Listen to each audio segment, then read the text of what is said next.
জুবিন গাৰ্গ যাক আমি হেৰুৱালো।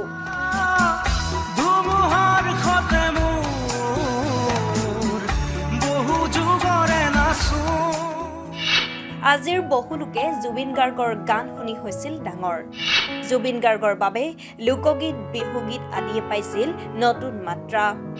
CD, tap, deck আদিৰ বজাৰো জুবিনেই আনিছিল। জুবিন গাৰ্গ অসম আৰু অসমীয়াৰ বাবে তেওঁ নাছিল কি?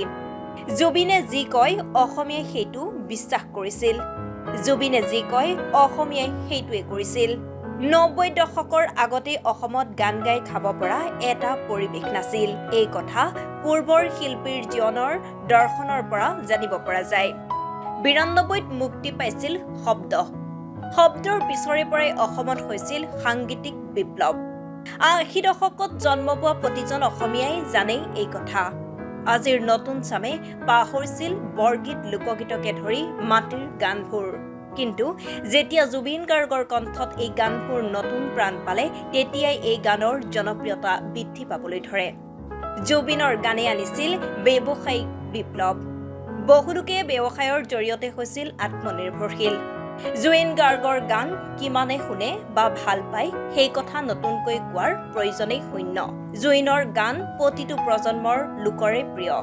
জুবিনৰ গান সদায় অসমীয়াৰ শিৰে শিৰে বৈ থাকিব।